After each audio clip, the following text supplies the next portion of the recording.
అందరికీ నమస్కారం. వీడియో నచ్చితే ఖచ్చితంగా లైక్ చేయండి, షేర్ చేయండి, సబ్స్క్రైబ్ చేసుకోండి. ఇలాంటి మంచి మంచి వీడియోస్ కోసం నారీస్ క్రియేటివ్ ఛానల్ని సబ్స్క్రైబ్ చేసుకోండి. ఒక మంచి చందమామ కథతో నేను మీ ముందుకు వచ్చేసాను. ఇది విక్రమ బేతాళ కథల్లోని కథ పేరు ఆదర్శ ప్రభు. పట్టువదలని విక్రమార్కుడు చెట్టు వద్దకు తిరిగి వెళ్ళి చెట్టుపై నుంచి శవాన్ని దించి భుజాన వేసుకొని ఎప్పటిలాగే మౌనంగా శ్మశానం కేసి నడవసాగాడు. అప్పుడు శవంలోని బేతాళుడు, రాజా, లోకంలో కొంతమంది సత్కార్యాలు చేసి ఆదర్శప్రాయులవుతారు, కానీ పాపకార్యాలు చేసి కూడా ఆదర్శప్రాయులైన వాళ్ళు ఉన్నారు. ఇందుకు నిదర్శనంగా గుణసింహుడనే రాజుకథ చెబుతాను, శ్రమ తెలియకుండా విను అంటూ ఇలా చెప్పసాగాడు. పూర్వం విదర్భను పాలించిన జయసింహుడికి 2 కొడుకులు. పెద్దవాడు వీరసింహుడు, చిన్నవాడు గుణసింహుడు. గుణసింహుడికి చిన్ననాటి నుంచి రాజ్యపాలన మీద, క్షాత్ర విద్యల మీద ఆసక్తి ఉండేది. అతను మంత్రి మాణిక్యవర్మ వద్ద రాజనీతిని, సేనాధిపతి సూరసేనుడి వద్ద క్షాత్ర విద్యల్ని క్షుణ్ణంగా నేర్చుకున్నాడు. వీరసింహుడు ఇందుకు పూర్తిగా వ్యతిరేకం. అతడికి రాజభోగాల మీద ఉన్న అంత ఆసక్తి రాజ్య వ్యవహారాల మీద లేదు. జయసింహుడు ఆచారం ప్రకారం వ్యసనాలకు లోనైన వీరసింహుడికే పట్టం కట్టాలనుకున్నాడు. అది గమనించిన గుణసింహుడు తన గురువులైన మంత్రిని, సేనాధిపతిని తనకు అనుకూలంగా చేసుకుని వీరసింహుడి పట్టాభిషేకానికి ముందు రోజు రాత్రి తండ్రిని, అన్నను బంధించి చెరసాలలో వేసి మరుసటి రోజు తను పట్టాభిషేకానికి ఏర్పాట్లు చేసుకున్నాడు. గుణసింహుడి పట్టాభిషేకం జరుగుతున్న సమయంలో బ్రాహ్మణులు మంత్రాలు చదువుతూ ఉండగా మంత్రి వజ్రాల కిరీటాన్ని గుణసింహుడి తలపై ఉంచబోయాడు. ఇదేమిటి అన్నాడు గుణసింహుడు. ప్రభు, ఇది కోట్లకు విలువ చేసే వజ్రాలు పొదగబడిన కిరీటం. తరతరాలుగా దీన్ని ధరించే మీ వంశం వారు పాలన సాగిస్తున్నారు అన్నాడు మంత్రి. వజ్రాలు పొదిగిన కిరీటం తలపై లేంది రాజు పరిపాలన చేయలేడా ఏమిటి అన్నాడు గుణసింహుడు. గుడ్లప్పగించి చూస్తున్న మంత్రితో గుణసింహుడు మళ్ళీ, నేటి నుంచి రాజభోగాల పేరిట అవుతున్న వ్యయాన్ని కూడి ఆపండి. నేను కూడా ఆస్థానంలో ఒక ఉద్యోగినే గనక నాకు కూడా తగిన వేతనం ఏర్పాటు చేయండి అన్నాడు. మంత్రితో పాటు సభికులు నివ్వెరపోయారు. తర్వాత గుణసింహుడు తనకొచ్చే వేతనంతోనే నిరాడంబరంగా జీవనం సాగించాడు.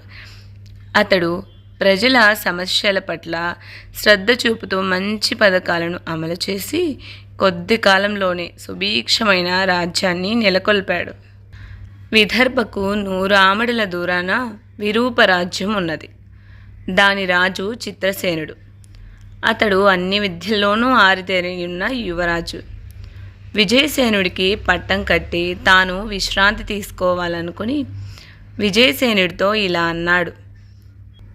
నీ విద్యాభ్యాసం పూర్తి అయిన మాట నిజమే, కానీ రాజుకి శాస్త్ర విజ్ఞానం ఒకటే చాలదు, అనుభవం కూడా ఉండాలి. దేశాటన చేస్తూ ఆదర్శ ప్రభు ఎవరైనా తటస్థపడితే వారి వద్ద కొంతకాలం ఉండి పరిపాలనలో గల మెలకువలు తెలుసుకొనిరా అన్నాడు.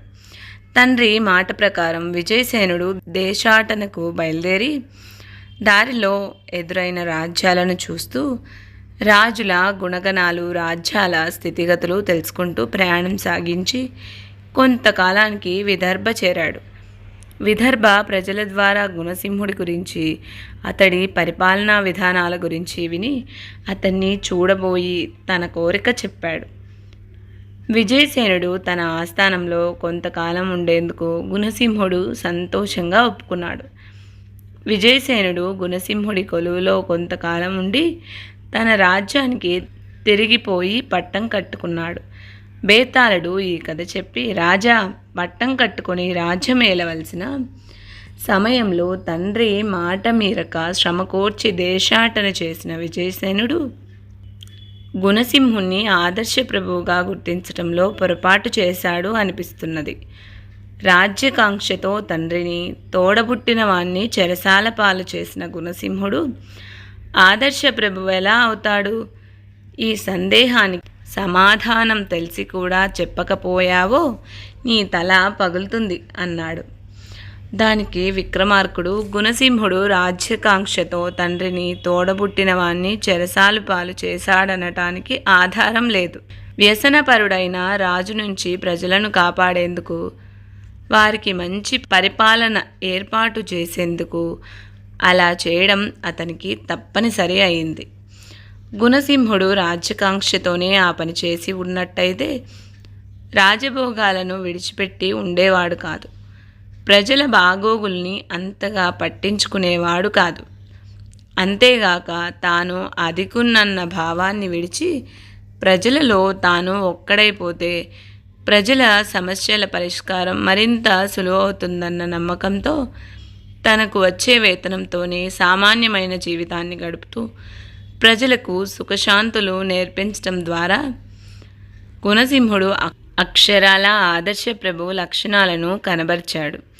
తండ్రికి తోడబుట్టిన వాడికి ద్రోహం చేశాడనుకుంటే అది అతడి వ్యక్తిగత విషయం.